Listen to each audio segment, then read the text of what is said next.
السلام عليكم ورحمة الله.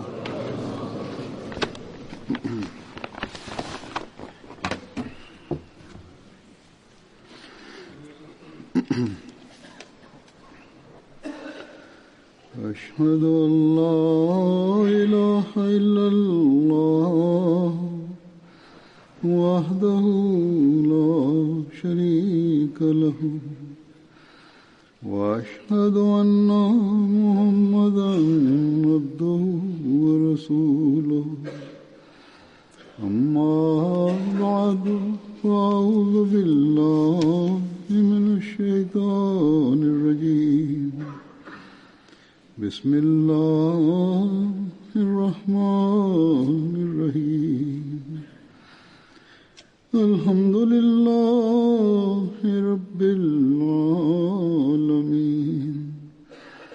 الرحمن الرحيم مالك يوم الدين إياك نعبد وإياك نستعين اهدنا الصراط المستقيم صراط الذين أنعمت عليهم غير المغضوب عليهم ولا الضالين.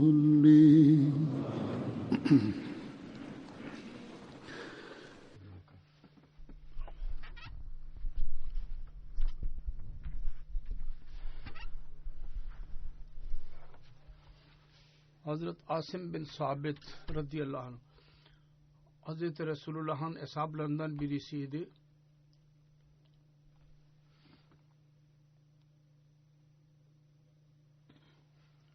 Onun babası Sabit bin Kays idi. Annesinin adı Şemus binti Amir idi. Hazreti Resulullah sallallahu aleyhi ve sellem onun ve Hazreti Abdullah bin Cahş arasında kardeşlik kurduydu. Uhud gazvesi günü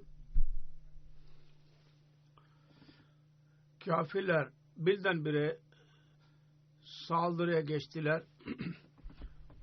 Bundan dolayı Müslümanlar arasında kaçış başladı. O zaman Hazreti Asim Hazreti Resulullah sallallahu aleyhi ve sellem ile birlikte kaldı. Kendisi Resulullah sallallahu aleyhi ve sellem'den ölüm şartı üzerinde biat ettiydi. Hazreti Resulullah sallallahu aleyhi ve sellem'in kılıç ok atanlardan birisiydi. Avs kabilesiyle alakası ileydi. Bedir Savaşı'na dahi katıldı. Hazreti Resulullah sallallahu aleyhi ve sellem Bedir günü eshablara sordu.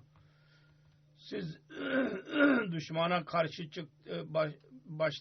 karşı çıktığınız zaman nasıl savaşacaksınız? Hazreti Asım dedi ki ya Resulallah,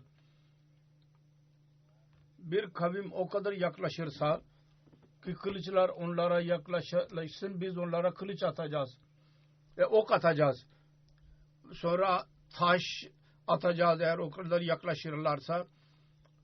Sonra 3 taş aldı eline ve ötekinin eline 2 tane aldı ve dedi ki onlar bize çok yaklaşırlarsa ki bizim kılıçlar onlara yaklaşabilirse biz onlara mızrakla onları öldüreceğiz. Mızraklar kırılırsa biz kılıçlar vasıtasıyla onları öldüreceğiz. Bunun üzerine Hazreti Resulullah sallallahu aleyhi ve sellem buyurdu ki aynı şekilde savaş edilir. Daha sonra buyurdu ki her kim savaşırsa Asim'in beyan ettiği yol ile savaş yapsın. O çağda kılıç ve mızraklarla ve savaş edilirdi. Ve yol etmenin yolu buydu. Hatta taşlar dahi kullanılırdı.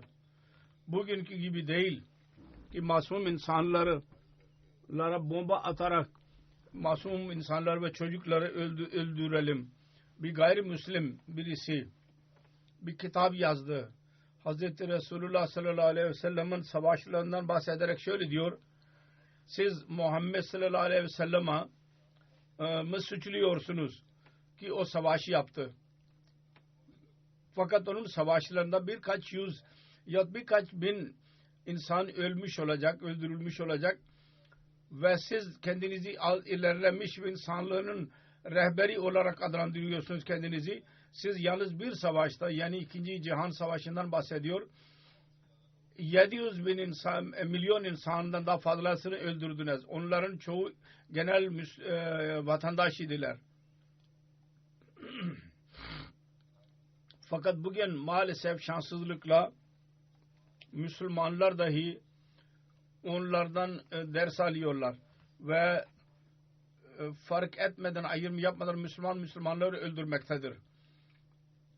Halbuki düşmanın saldırdığı zaman, düşman yaklaştığı zaman onunla savaşmanın değişik yolları vardır. Fakat bunlar kendileri saldırıyorlar ve masum insanları öldürüyorlar. Bir rivayet vardır. Hazreti Ali radıyallahu anh Uhud günü kendi kılıcıyla birlikte geri döndü. O da çok fazla savaştan dolayı erilmişti. Hazreti Ali Hazreti Fatıma'ya dedi ki bu methedilmeye değer bu kılıcı kullan. Bu da savaş meydanında çok kullanılmıştır. Bunun üzerine Hazreti Resulullah sallallahu aleyhi ve sellem buyurdu ki kendi sözünü dinledi. Dedi ki eğer sen bugün bunu çok kullandıysan bu kılıcı Sahal bin Huneys, Abu Ducana ve Asim bin Sabit ve Haris bin Samma dahi çok iyi bir şekilde kılıç kullandılar. Yalnız sen değil, onlar da iyi kılıç kullandılar. Bir rivayet vardır. Hazreti Resulullah sallallahu aleyhi ve sellem Bedir esirleri arasında Hazreti Abu Azza Amr bin Abdullah bir şair idi ve ona minnet ederek onu serbest bıraktı.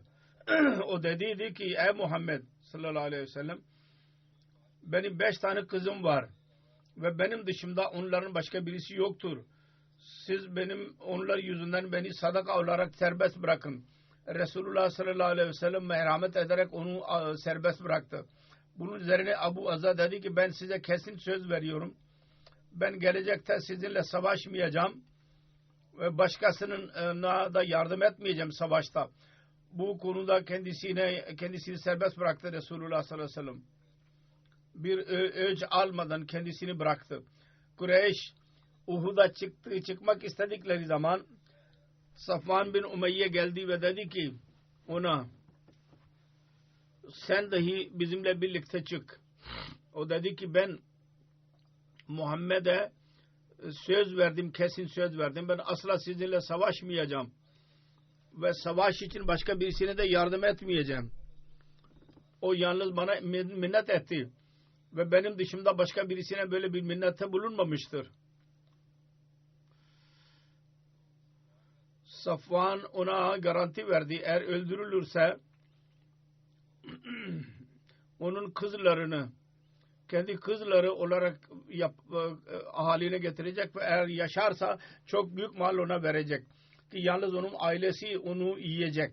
Ona hırs verdi ki sen üzülme, üzüntü duyma. Eğer öldürülürse bizimle birlikte savaşta öldürülürsen senin kızlarını kendi kızlarım gibi tutacağım.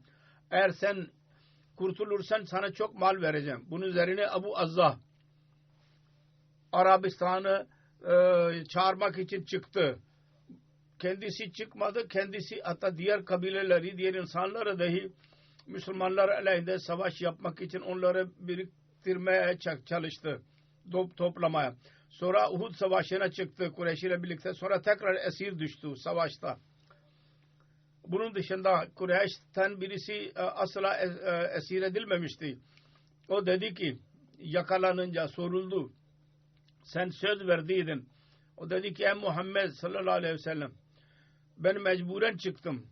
Ve benim kızlarım var. Bana minnet et. Merhamet eyle. Tekrar aynı şey söyledi. Benim kızlarım var. Bana minnet et. Eskiden bıraktıydı Resulullah sallallahu aleyhi ve sellem. Fakat tekrar çıktı. Bunun üzerine Resulullah sallallahu aleyhi ve sellem buyurdu ki senin eski verdiğin söz ne oldu? Sen bana verdiydin, söz verdiydin. Hayır asla. Şimdi olamaz. Allah adına yemin edeceğim ki sen Mekke'de diyemezsin ki ben 2 defa Muhammed'i el-Yazu billah aldattım. Başka bir rivayete göre Hz. Resulullah sallallahu aleyhi ve sellem buyurdu ki kesinlikle mümin bir delikten 2 defa ısırılamaz. Sonra emrederek dedi ki Asim bin Sabit'e dedi ki bunu öldürün. Asim ilerledi ve onun kellesini uçurdu. O kadar zulümden sonra böyle söz bozduktan sonra verdiği söze karşı davrandıktan sonra ceza verilir. Yine Hz. Resulullah sallallahu aleyhi ve sellem'in zatına itiraz ederler. El-İyazu billah kendisi zulüm yaptı derler. Hollandalı politikacı birisi bugünlerde Resulullah sallallahu aleyhi ve sellem'in zatı üzerinde çok saldırılarda bulunmaktadır. Eğer bu dünyada kendi ülkesinde dahi böyle örneklerini ileri sürerlerse o zaman anlayacaklar ki bir dereceye kadar onların itirazı yerindedir. Fakat öyle bir örneklerini asla ileri süremez.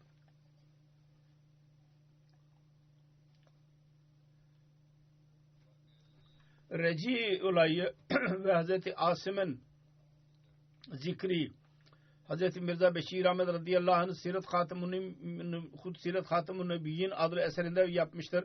Şöyle yazıyor, diyor ki Resulullah sallallahu aleyhi ve sellem 4 Hicri sefer senesinde 10 kişilik insanı Hazreti Asim bin Saminoğlu üzerinde amir kurdu ve dedi ki gizli bir şekilde Mekke'ye giderek Kureyş'in durumunu öğrensinler ve onların işlerinden ve iradelerinden Resulullah'a haber versinler.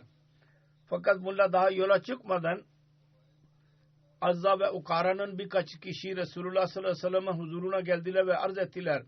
Bizim kabilelerimizde birçok insan İslamiyet'e meyillidirler. Siz sallallahu aleyhi ve sellem birkaç insanı bizimle birlikte yollayın ki bizi Müslüman yapacaklar ve İslamiyet'in talimatını verecekler. Hazreti Resulullah sallallahu aleyhi ve sellem onların bu isteğini kabul etti. Onu çok memnun oldu ve istihbarat için göndereceği partiyi onlarla birlikte yolladı. Fakat onlar daha sonra öğrenildiği gibi bunlar yalancıydılar. Ve Banu Lahiyan'ın kışkırtması üzerine Medine'ye geldiler. Onlar kendi reisleri Sufyan bin Halid'in öldürülmesinin öcünü almak için böyle bir plan kurduydular. Ki bu bahaneyle Müslümanları çıkaralım ve onları öldürelim saldırarak. Banu Lahyan bu hizmette mukabil Azıl ve Ukara'nın insanları için çok deve mükafat olarak onlara vereceğini söyledi.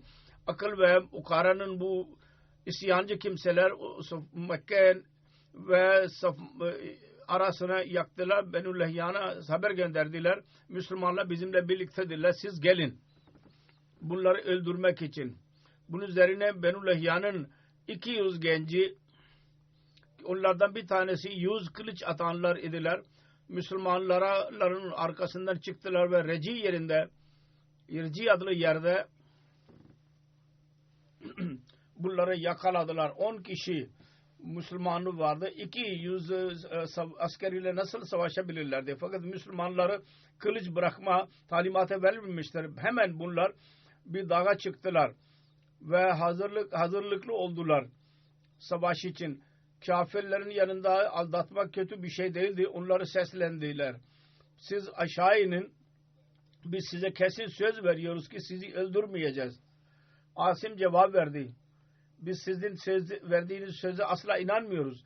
Biz sizin sorumluluğunuz üzerine biz aşağı inemeyiz. Ve sonra gökyüzüne yüzünü kaldırarak dedi ki Ya Rabbi, sen bizim durumumuzu görüyorsun. Kendi Resulüne bizim bu durumundan bahset, haber ver. Kısacası Asim ve onun arkadaşları mukabele ettiler ve sonunda savaşarak şehit düştüler hepsi. Şimdi bu yazıyor. Bu Reci olayı ile alakalı olarak şöyle bir rivayet vardır. Mekke Kureyşi bu haberi aldıkları zaman Benu Lahyan ile birlikte şehit düşenler arasında Asim bin Sabit dahi vardı. Asim Bedir Savaşı'nda Kureyş'in büyük bir liderini öldürdüydü. Onun için onlar Reci'ye doğru insanları gönderdiler. Askerleri ve onlara emir verdiler.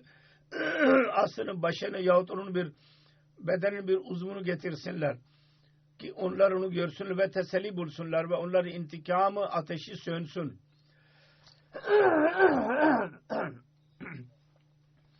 Başka bir olay haber vardır.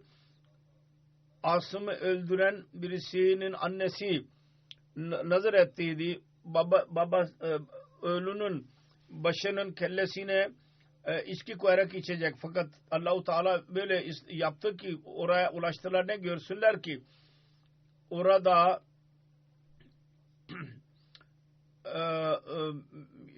binlerce çok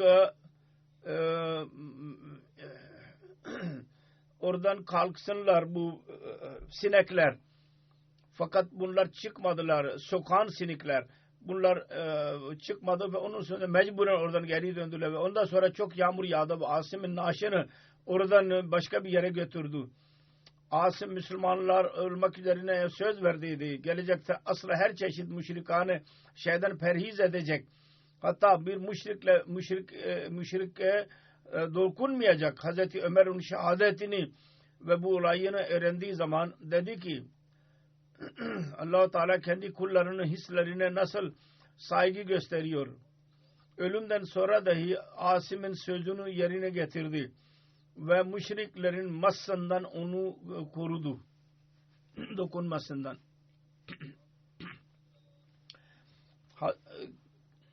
Kendisinin radıyallahu anh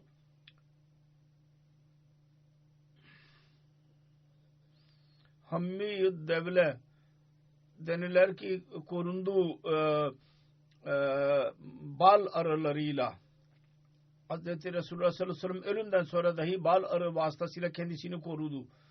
Hz. Asım ve onun eshablarının şehadetinden sonra Resulullah sallallahu aleyhi ve sellem bir ay sabah namazından sonra Rahel ve Zakvan ve Ebu Lehyan'a lanet okudu. Başka bir rivayet vardır. Hz.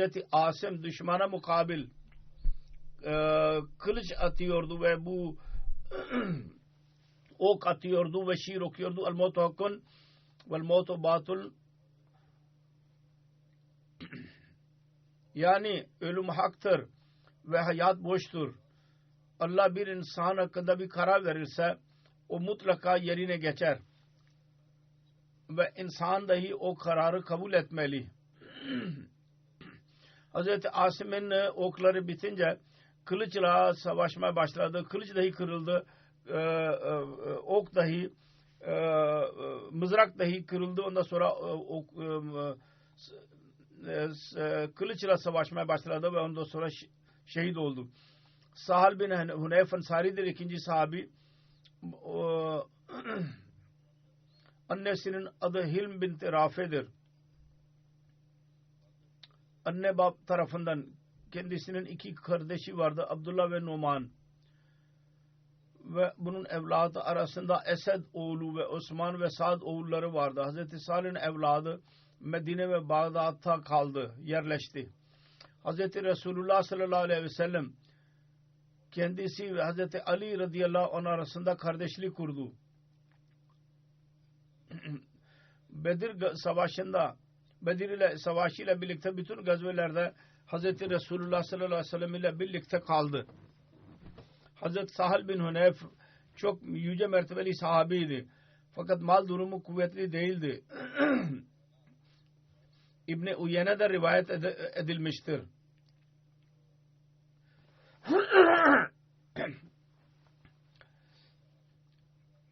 Hazreti Sahal beyan eder. Ben Zuhri'nin dediğini duydum. Hazreti Resulullah sallallahu aleyhi ve sellem Banu Nazir'in malları arasından Hazreti Ebu Uyyana beyan eder ki ben Zuhri'nin şöyle dediğini duydum. Resulullah sallallahu aleyhi ve sellem Banu Nazir'in malları arasında Hazreti Sahal bin Huneyf, Hazreti Ebu Ducana dışında dahi Ensar'dan başka birisine pay vermedi. Çünkü bunların her ikisi fakir idiler. İbn-i İshak beyan eder. Hazreti Resulullah sallallahu aleyhi ve sellem'in Medine'ye hicretinden sonra Hazreti Ali 3 gün ve 3 gece Mekke'de kaldı. Ve insanların emanetlerini Resulullah'a verilen emanetleri kendilerine geri döndürdü. Sonra Hazreti Ali radıyallahu anh Hazreti Resulullah sallallahu aleyhi ve sellem ile birlikte kaldı. Ve kendisiyle birlikte Hazreti Kansub bin Hızır evinde kaldı. Yolculuk esnasında bir iki gece Kuba'da da Hazreti Ali kaldı orada. Beyan ediyor kendisi, Kuba'da bir Müslüman kadın vardı. Onun kocası yoktu. Ben gördüm ki geceleyin adamın birisi gelerek onun kapısını çalıyor. O kadın dışarı çıkıyor. O adam ona bir şey veriyor ve o da alıyor. Kendisi radıyallahu anh diyor ki ben şüphe duydum.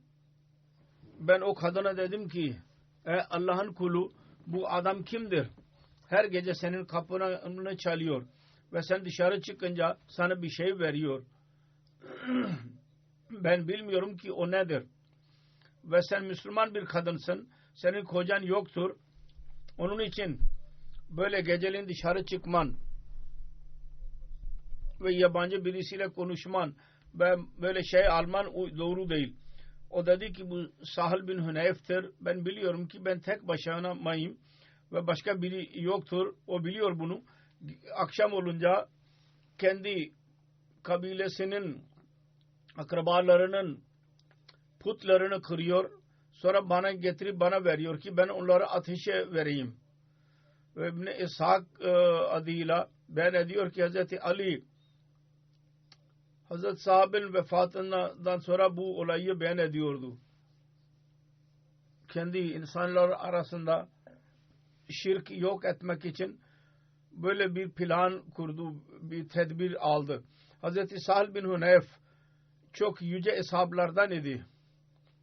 Ki onlar Uhud günü sabit kaldılar. O gün kendisi ölüm ile üzerinde Resulullah'a biat etti. Hazreti o zaman kendisi Resulullah sallallahu aleyhi ve sellem'in önünde bir siper gibi kaldı. Düşmanın saldırılarından dolayı Müslümanlar daldıkları zaman o gün kendisi Hazreti Resulullah sallallahu aleyhi ve sellem tarafından oklar attı. Resulullah sallallahu aleyhi ve sellem dedi ki Nebbi Salim Hinnahu Sahal, ona ok verin çünkü ok atmak kendisi için kolaydır. Sahal için beyan ediliyor ki Azul bir mahir birisi, uzman birisi, mızrak atan birisiydi. Diğer insanlar ulaşamadığı yere mızrağını atabiliyordu. Benu Nazir'in kuşatma esnasında Hz. Resulullah sallallahu aleyhi ve sellem için bir çadır kuruldu. Nuzur mızrak attı, Resulullah'ın çadırına ulaştı. Resulullah sallallahu aleyhi ve sellem ashablara emretti. Bunu buradan kaldırın. Onun yeri daha sonra değiştirildi. Ondan sonra Hazreti Ali o adamın öldürmek için çıktı. Bir Müslümanların bir tayfesiyle birlikte o da çıkıyordu Müslümanların bir büyük bir liderini öldürmek için. Hazreti Ali fırsat bularak onu öldürdü. Ve onun başını Resulullah sallallahu aleyhi ve sellem'in huzuruna getirdi. Onunla birlikte olanlar kaçtılar. Onları öldürmek için Resulullah sallallahu aleyhi ve sellem Hazreti Ali'nin liderliğinde 10 kişilik bir kafileyi gönderdi askeri. Ki onları hepsini öldürdüler. Ki onlar savaş için ve gizli bir şekilde öldürmek için çıktıydılar. Bu askerler arasında Hazreti Ali ile birlikte olan Hazreti Ebu Ducana, Hazreti Sal bin Huneyf dahi vardı. Hiç gün yoktu ki kolay bir şekilde geçsin o günler. Müslümanlar daima saldırı için hazır idi düşman. Ve şimdi bu öldürüldü. Düşmana karşı da aynı şekilde davranılacaktı. Hz. Resulullah sallallahu aleyhi ve sellem Hayber fethinden sonra Vadi el-Kura'ya doğru yüzünü çevirdi. Resulullah sallallahu aleyhi ve sellem'in ordusu Vadi el-Kura'ya indi. Yahudiler önceden hazırlıklıydılar savaş için. Onlar kılıçlarla, oklarla karşılaştılar. Müslümanlar üzerine ok atmaya başladılar. Hz. Resulullah'ın bir kölesi kendi bineğin üzerinden eğerini vesaire indiriyordu ki bir mızrak ona ulaştı ve o da öldü. Hazreti Resulullah hemen saf kurmayı emretti. Hazreti Sa'd bin Ubada'nın eline liva verdi. Yani öteki Hazreti Sa'd bin Huneyf, üçüncü Hazreti Abad bin Bişir'e verdi. Bütün bu bölge Müslümanların eline geçti, zafer verdi ve Allah-u Teala orada çok mal Müslümanlara nasip etti. Hazreti Resulullah sallallahu aleyhi ve sellem orada 4 gün ikamet etti. Sahablara ganimetler dağıttı. Oranın bahçelerini vesaire Yahudilerin elinde bıraktı. Bunlara yenmeye rağmen bütün yerlerini ve bahçelerini onlara verdi. Fakat bir amil görevlendirdi onlar üzerine. Ki onlardan düşmana en güzel örneğinin misali budur. Milkiyet onların evinde kaldı ve bir gümrük onlardan alınıyordu bir kısım. O günün revacına göre, geleneğine göre eğer böyle bir düşmanın malına eğer ele geçirilirse dahi mal bir zararı yoktu. Fakat Resulullah sallallahu aleyhi ve sellem minnet etti, lütfetti onlara. Hazreti Mirza Beşir Ahmet radıyallahu anh yazıyor. Şah ve Suriye ülkesi yenilince, Müslümanlar oraya ulaşınca, Sirat Hatamun Nubiyyin de beyan ediyor. Şam ülkesi fethedilince, Hristiyanlık Müslümanlar eline geçince bir gün Resulullah sallallahu aleyhi ve sellem'in sahabisi Sahal bin Huneyf ve Kays bin Sa'd Kadsiye'nin bir şehrinde bir yerde oturuyorlardı.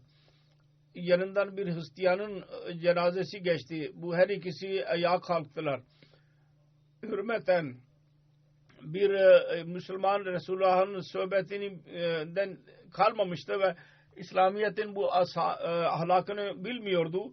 Hayret etti ve dedi ki Sal ve Kays'e, bu zimmi bir Hristiyanın cenazesidir. Naşıdır. Onlar cevap verdiler ki evet biz biliyoruz. Fakat Hz. Resulullah sallallahu aleyhi ve sellem'in yolu buydu. Kendisi gayrimüslimlerin cenazesini görerek ayağa kalkardı. Ve buyururdu ki bunlar da Allah-u Teala'nın yarattığı can yok mu bunlarda? İşte budur insanlığa saygı göstermenin ve dinle arasında nefreti yok etmenin bir yoludur bu. Ki onun temelini Resulullah attı. Ve o aynı güzel örneğini eshablar dahi benimsediler. Abu Vail'de rivayet vardır. Biz Siffin'deydik. Sal bin Huneyf kalktı ve dedi ki ey insanlar, kendinizin hatalı olduğunuzu görün. Çünkü bir Hudeybiye olayında Resulullah ile birlikteydik.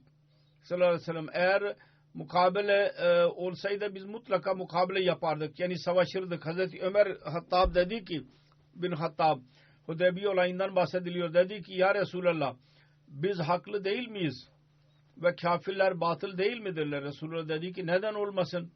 Dedi ki bizim şehitlerimiz cennette değil mi? Ve bunların öldürülenleri ateş içinde değil midirler? Resulullah dedi ki neden olmasın? Hazreti Ömer dedi ki bizim dinimiz hakkında o kadar küçüklük niye görelim? Biz barışıyoruz. Biz buradan boşu boşuna mı geri döneceğiz? Öyle ki Allah bizim ve onlar arasında karar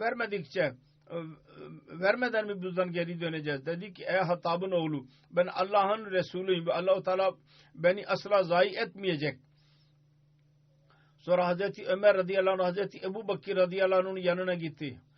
Ve ona Resulullah sallallahu aleyhi ve sellem'e söylediğinin aynısını söyledi. Hazreti Ebu Bakir dedi ki o Allah'ın Resulüdür. Ve Allah-u Teala onu asla zayi etmeyecek. Sonra yazılıdır. Buhari'de yazılıdır. Fetih suresi nazil oldu ve Resulullah sallallahu aleyhi ve sellem Hazreti Ömer'e sonuna kadar bu sureyi bunu okudu. Hazreti Ömer dedi ki ya Resulallah, bu zafer midir? Dedi ki evet. Resulullah buyurdu. Bu hadisin şerhinde Hazreti Seyyid Veliullah Şah radıyallahu anh yazıyor. Siffin, Irak ve Şam arasında Suriye arasında bir yer vardır. Hazreti Ali ve Hazreti Muaviye orada savaştılar. Hazreti Muaviye'nin ordusu biz artık yenilgiye uğrayacak diye hissedince Kur'an'ı yükselttiler. Ve dediler ki Kur'an'ı hakim tutarak karar verilsin. Onun üzerine savaş durdu. Hazreti Ali tarafından savaşı durdurulması ilan edildi. Bazı kimseler itiraz ettiler. Niye savaşı durdurdunuz? Hazreti Ali tarafından idi. Hazreti Sahal bin Huneyf ona dedi ki ittahemu anfusakum, kendi fikrinizi yanlış görün. Çünkü daha önce Hudeybiye zamanında Hazreti Ömer dahi aldanmıştı. Fakat sonunda olaylar gösterdiler ki Resulullah sallallahu aleyhi ve sellem'in istikameti ve kendisi bereket verildi ve tehlikeden kurtulmuş oldu. Diyor ki, dedi ki insanlar bir zaaf ve zillet olarak görüyorlardı. Allah-u Teala aynısını kuvvet ve hürmet sebebi yaptı. Saygınlık sebebi. Ve Resulullah sallallahu aleyhi ve sellem her küçük ve büyük şeyde verilen sözü, anlaşmayı korudu. Burada dahi bir aldanma oldu ve neticeler çıkmadı. Fakat mümin daima hüsnü zanda bulunmalı ve yapılan anlaşmalar, Allah için yapılan anlaşmalara saygı göstermesi lazım. Yapmak lazım. Müminin şanı budur. Fakat her neyse tekrar aldanmamak lazım. Orada Resulullah sallallahu aleyhi ve sellem'e söylediydi Yüce Allah. Onu beyan ederek Hazreti Sahal aynısını söyledi. Eğer anlaşma yapılıyorsa, savaş durduruluyorsa bizim dahi Hudeybiye olayını göz önünde bulundurarak barışmak lazım. Hazreti Sahal bin Huneyf'ten rivayet beyan ediyor kendisi, Resulullah sallallahu aleyhi ve sellem bana muhatap olarak buyurdu ki sen Mekke'ye doğru benim elçimsin. Sen oraya giderek benim selamımı onlara ver. Ve onlara de ki Resulullah sallallahu aleyhi ve sellem sana 3 şey emrediyor. Babanızın adını, atalarınızın adı üzerinde yemin etmeyin. Bu haramdır, caiz değil. Tuvalete yaptığınız zaman yüzünüzü kıbleye doğru çevirmeyin. Kuzeye ve güneye oturmak lazım. Aynı şekilde 3. nasihat şudur ki istinca taş ile ve kemikle yapmayın. Çünkü birçok bakteri olur ve insan onlardan zarar görebilir. Bugünlerde su ve revacı vardır. Fakat o devirde taş ve kılıç kemik kullanılırdı. Resulullah yasak etti. Daha önce de zikri geçtiği gibi Hazreti Ali dedi ki benim kılıcım çok güzel çalıştı bugün.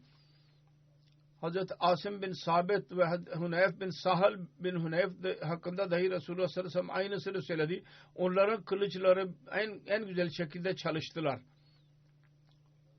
Hazreti Ali radıyallahu anh'ın eli üzerine biat edildiği zaman onlar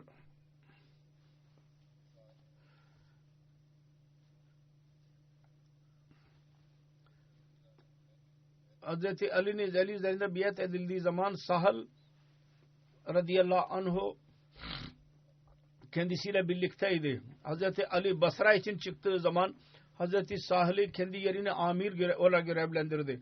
Kendisi Hazreti Ali ile birlikte Siffin Savaşı'na katıldı. Hazreti Ali kendisine Faris valisi olarak görevlendirdi. Fakat oranın insanları kendisini çıkardılar. Bunun üzerine Hazreti Ziyad'ı gönderdi Hazreti Ali. Faris ahalisi onlardan razı oldular ve vergi verdiler. Şundan çıkarmadılar ki kendisi kötü iş yapıyordu. Aslında değişik tabiatlar olur. Her insanın tabiatı başkadır. O bakımdan Hazreti Ziyad Faris ahalisini ele geçirdi, üstün çıktı ve onlarla barış yaptı ve onlar vergi dahi onlardan aldı. Hazreti Sahal bin Huneyf'in ölümü Siffin Savaşı'nın geri dönerken 38 Hicrisinde Kufe'de öldü. Cenazesini Hazreti Ali kıldırdı. Hazreti Enes bin Mu'ta beyan eder. Hazreti Sahal bin Huneyf'in ölümü olduğu zaman Hazreti Ali radıyallahu anhu kendi cenaze namazı için çıktı. Cenazesi için Hazreti Ali 6 tekbir söyledi cenazede. Bunu bazı kimseler kötü gördüler. Bunlara anlatıldı ki insanlara dedi ki Hazreti Sahal Bedri sahabidir. Onun cenazesi Cabana yerine çıktığı zaman Hazreti Karza bin Kab birkaç dostuyla birlikte kendisiyle görüştü. Hazreti Ali'ye arz ettiler, ya Emiral Muminin, biz Hazreti Salih'in cenazesine biz katılamadık. Bunun üzerine Hazreti Ali kendisine cenaze namazını kıldırmaya izin verdi. Onlar ayrıca Hazreti Salih'in cenazesini kıldılar. Üçüncü sahabinin zikri Hazreti Cabbar bin Sakhır'dır. Sakhır bin Umeyye'nin oğluydu. Hazreti Cabbar 70 ansar ile birlikte Beyt-i Ukba Saniye'ye katıldı. Kendisi Hazreti Cabbar ve Hazreti Mikdad bin Amr arasında kardeşlik kurdu. Bedir gazvesi zamanında 32 yaşındaydı. Resulullah sallallahu aleyhi ve sellem onu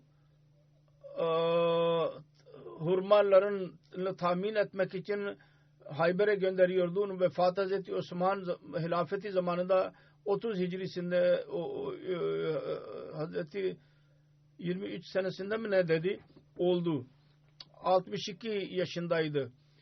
Bütün gazvelerde Resulullah ile birlikte kaldı. Bedir'de dahil olmak üzere. Hazreti Cabbar bin Sakhır radıyallahu anh'dan rivayet vardır. Kendisi beyan eder. Hazreti Resulullah sallallahu aleyhi ve sellem buyurdu ki, kendisi Mekke'ye doğru gidiyordu. Bizden önce kim asaya yerine gidecek ve bizim oraya gidince onun havizlerinin deliklerini kapatacak ve onu genişleterek su ile dolduracak. O öyle bir yerdi ki Resulullah sallallahu aleyhi ve sellem bizi oraya gönderdiydi diyor sahabi. Ravi diyor ki Cabbar beyan etti. Ben ayağa kalktım ve arz ettim ki ben bu hizmeti yapacağım. Resulullah dedi ki hemen git. Ve asaya gittim ve onun havizini tamir ettim ve onu genişlettim. Onu suyla doldurdum. Sonra ben uykuya daldım ve ben uyudum. Ben uyandırılmadım. Adamın birisi uyandırdı beni. Onun çok hızlı bir şekilde kaçıyordu oradan devesi. Havize gitmekten ona mani oluyordu. Suya gidiyordu devesi. O bana dedi ki haviz sahibi havizine git. Ben oraya gidince bir de ne göreyim ki Resulullah sallallahu aleyhi ve sellem oradadır. Ben arz ettim ki ya Resulallah, beyan ediyor ki Resulullah sallallahu aleyhi ve sellem kendi bineğini geri döndü ve oturttu. Sonra dedi ki Kap ile birlikte benimle beraber gel. Ben Kap'la birlikte Resulullah'ın arkasından gittim. Resulullah iyi bir şekilde abdest aldı. Ben dahi kendisiyle birlikte abdest aldım. Sonra namaz için kalktı. Ben kendi sol tarafında durdum. Oraya gidince ilk işi Resulullah yaptı ki abdest aldı ve nafile için ayağa kalktı. Resulullah sallallahu aleyhi ve sellem'in solunda durdum. Resulullah sallallahu aleyhi ve sellem benim elimi tutarak beni sağımda aldı. Sağıma oturttu. Nafile de dahi aklına geldi ki Resulullah sallallahu aleyhi ve sellem ile birlikte nafile kılmak lazım. Ayağa kalktı sol tarafında. Resulullah sallallahu aleyhi ve sellem hemen onun elini tutarak sağa çekti. Cemaat ile birlikte namaz olursa, 2 kişi olursa ikincisinin imamın sağında durması lazım. Diyor ki biz namaz kıldık. Namaz kılıyorduk ki diğer insanlar dahi geldiler. Bedir gazvesi günü Hazreti Resulullah sallallahu aleyhi ve sellem dua etti. Allahümme akfini Nofala bin İbni Huveylid. Ya Rabbi, Nofal bin Huveylid Mekke'nin Kureyş'inin bir lideriydi. Onlara mukabil benim için yeterli ol. Hazreti Cabbar bin Sakhır onu esir tuttuydu. Ve Hazreti Ali ona geldi ve onu öldürdü. Dua böylesi kabul oldu. Sonra Resulullah sallallahu aleyhi ve sellem sordu. Kim Nofal'in bir haberi var mı? Hazreti Ali arz etti ki ya Resulullah ben onu öldürdüm. Bunun üzerine dua etti. Allah-u Teala hamd ediyorum. Kendi Cenabından benim duamı kabul buyurdu. Yani çok büyük bir düşman idi. Kendisi aleyhinde dua ettiydi. Ya Allah benim için yeterli ol. Allah-u Teala onun öldürülmesini sağladı. Sonra bir rivayet vardır. Hazreti Resulullah sallallahu aleyhi ve sellem Medine'ye hicret ettiği zaman her insan istiyordu ki kendisinin evinde kalsın Resulullah. Birçok referans var. Fakat Resulullah dedi ki benim devem nerede durursa ben orada kalacağım. Medine'nin sokaklarında geçiyordu devesi. Herkes arz etti. Ya Resulullah sallallahu aleyhi ve sellem bizim evimizde teşrif buyurun. Resulullah diyordu ki devenin yolunu bırakın. Ona emredilmiştir. Yani kendisi duracak Allah-u Teala'nın rızasına göre. Sonunda kendisi yürüyerek şimdi Nebevi Camii'nin kapısına geldi ve kapı yerinde oturdu. Oturdu bir defa. Resulullah sallallahu aleyhi ve sellem'e vahiy durumu müna girdi. Daha deve üzerindeydi. Sonra ayağa kalktı. Tekrar yere oturdu. Resulullah sallallahu aleyhi ve sellem bıraktıydı onu. Tekrar aynı yere geldi ve oturdu ve başını yere koydu. Bu zamanında Hazreti Cabbar bin Sakhr şu ümidiyle ki Banu Salman'ın mahallesinde dursun onu kaldırmaya çalıştı fakat o da kalkmadı. Resulullah sallallahu aleyhi ve sellem yere indi ve buyurdu ki İnşallah burada biz kalacağız. Bu ayeti tilavet etti. Ve kur Rabbi enzilni munzalem mübareken ve anta khairul munzilin. Ve kur Rabbi enzilni munzalem mübareken ve anta khairul munzilin. Yani ey benim Rabbim beni mübarek bir yerde indir ve sen indirenlerden en iyisi sensin.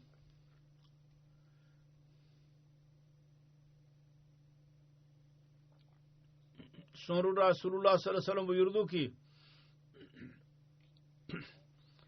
en yakın ev kimindir? Hazreti Ebu Eyyub Ensari radıyallahu anh arz etti ki benim evimdir. Bu benim kapımdır. Ve biz erinizi eve koyduk.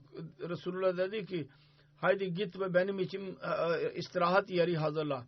Gitti ve Resulullah sizin için istirahat yerini hazırladı. Şahs bin Kays bir yaşlı birisiydi ve büyük kafir idi. Sert Müslümanlara karşı kin tutuyordu. Müslümanların bir cemaatinin üzerinden geçti. Onlar mecliste oturuyorlardı. Onların kendi aralarındaki sevgisini ve birliğini ve barışını gördü. Bunlar oturuyorlardı ve konuşuyorlar, gülüyorlar. Sevgiyle konuşuyorlar. Cahiliyenin düşmanından sonra İslamiyet Allah-u Teala onlara bu sevgi verdiydi. Kalplerini indirdiydi. Bu daha önce onların arasında düşmanlık vardı. Ancak İslamiyet'ten dolayı Allah-u Teala onlar arasında sevgi kurdu ve birlik kurdu. Allah-u Teala lütfetti. Diyor ki o da öfkelendi bunu görünce. Çünkü o Müslüman oldular. Allah-u Teala onların kalplerini birleştirdi. Şahs bin Kays dedi ki Banu Kayla'nın lideri orada oturuyor. Bunlar birlikte iken ben karar bulamam, rahat bulamam. Bu nasıl olabilir ki bunlar otursunlar ve düşman dost olsunlar, kardeş olsunlar. Bu Yahudi bir genci kendisiyle birlikte vardı. Görevlendirdi. Onların yanına git ve onların boğaz ve daha önceki durumlarından bahsetsin. Ve şiir okusun onlara. Onlar birbirleri aleyhinde söylüyorlardı. Bu iki ayrı kabile. O aynısını yaptı. Bir kabile öteki kabile aleyhindeki söylediği şiirlerinden bazılarını okudu. Bu sanki onların ateşini alevlendirdi. Göğüslerindeki ateşini. Cahiliyenin bu şiirlerini dinleyerek. Da cahiliye zamanı geri döndü. Bunun üzerine öteki kabileler dediler ki bizim şairimiz o gün şöyle dediydi. O da aynı cahilane şiirleri okudu. Sonra öteki kabileler dediler ki bizim şairimiz o güne şöyle dediydi. Onlar birbiriyle bir savaştaki sevgiyle konuşuyorlardı. Bu fitneden dolayı birbirleriyle acı konuşmaya başladılar. Ve kibirlendiler. Öteki onlardan iki kişi Hazreti Aus bin Kezi ve Hazreti Cabbar bin Sakhr birbirleriyle kavmaya başladılar. Birisi dedi ki eğer sen istersen biz şimdi hemen savaş edebiliriz. Oraya kadar durum ulaştı. Her ikisi yerini belirlemeye başladılar ve cahiliye zamanı gibi iddialarda bulundular. Resulullah'a bu haber ulaşınca Resulullah sallallahu aleyhi ve sellem Aus ve Hizrec'in yanına geldi kendisiyle birlikte muhacirler vardı, eshablar. Resulullah sallallahu aleyhi ve sellem buyurdu ki ey Müslümanların taifeleri, Allah-u Teala'nın takvasını benimseyin. Allah-u Teala'nın takvasını benimseyin. Siz daha hala cahiliye idealında mı bulunuyorsunuz ki ben aranızda bulunuyorum. Allah-u Teala size İslamiyet'in hidayetini size verdi. Ve bunun vasıtasıyla size onur verdi. Ve size cahiliye muamelesinden çıkardı ve kafirlikten sizi bıraktı. Kalbinize sevgi yarattı. Siz eskisi gibi yine kafir mi olacaksınız? Eshablar öğrendiler ki bu bir şeytani bir vesvesedir. Ve onların düşmanın planıdır. Onlar silahlarını bıraktılar ve ağlamaya başladılar. Os ve Hizreç birbirleriyle kucaklaştılar ve Resulullah sallallahu aleyhi ve sellem'in önüne başlarını eğdiler. İtaat ettiler. Allah-u Teala onların düşmanı Şes bin Kesinin ateşini söndürdü. Bu ayet dahi indi. Kul ya ahlel kitabe lema takfuruna bi ayatillahi vallahu şehidun ala ma ta'malun. Kul ya ahlel kitabe lema tasudduna an sabilillahi tabguna evacem ve antum şuhada ve mallahu bi gafilin amma ta'malun. Onlara de ki ey ehli kitap, ni Allah-u Teala'nın ayetlerini inkar ediyorsunuz ki Allah-u Teala şahittir, sizin yaptığınızı görüyor. De ki ey kitap ahalisi, aranızdan iman eden Allah-u Teala'nın yolunda niye mani oluyorsunuz ki bu yolda eğrilik yaratasınız diye. Halbuki siz gerçeği biliyorsunuz ve yaptığınızdan Allah-u Teala iyi bir şekilde haberdardır. Hazreti Avs bin Kabi ve Hazreti Cabbar bin Sakhr, onların dostları, şahsın dolayı cahiliye gösterisinde bulundular. Bu emir indi. Ayetler ya eyyühellezine amanu in tuti'u fariqan minellezine utul kitaba yeruddukum ba'da imanekum kafirin ve keyfe tekfuruna ve antum tutla aleykum ayatullahi ve fikum rasuluh ve men yatasim billahi fekad hudiye ila sıratim mustakim. Ey müminler, ey inananlar,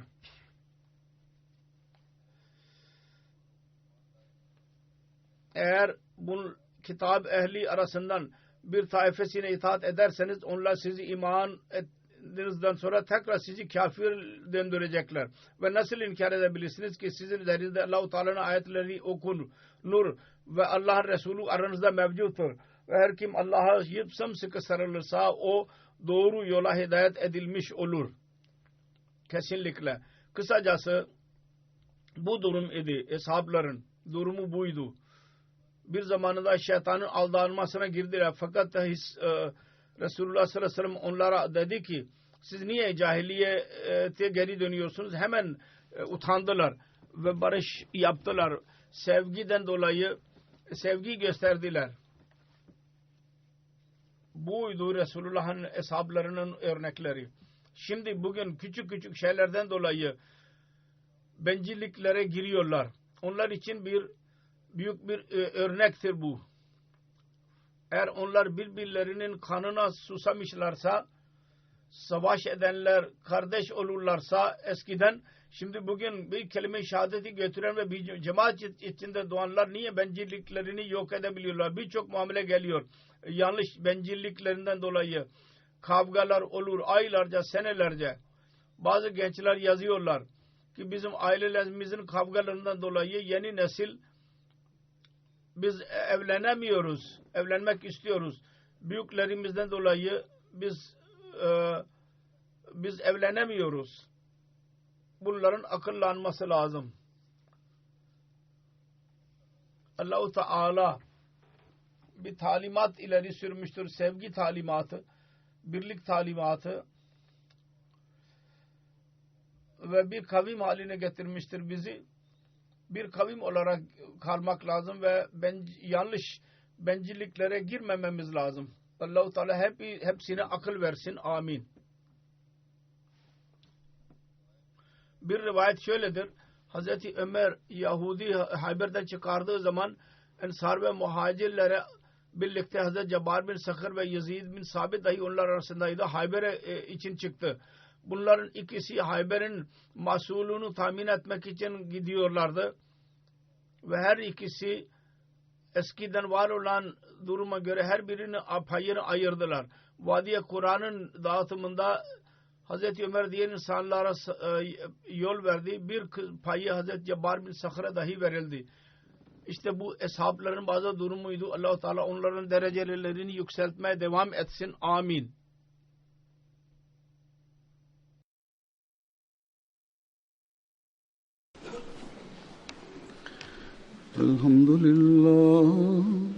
Elhamdülillah nahmaduhu ve nestaînuhu ve nestağfiruhu ve nu'minu bihi ve netevekkalu aleyhi ve na'ûzu billahi min şurûri enfusinâ ve min seyyiâti a'mâlinâ men yahdihillâhu felâ mudille lehu ومن يضلل فلا هادي له ونشهد أن لا إله إلا الله ونشهد أن محمدا عبده ورسوله عباد الله رحمكم الله إن الله يأمر بالعدل والإحسان وإيتاء ذي القربى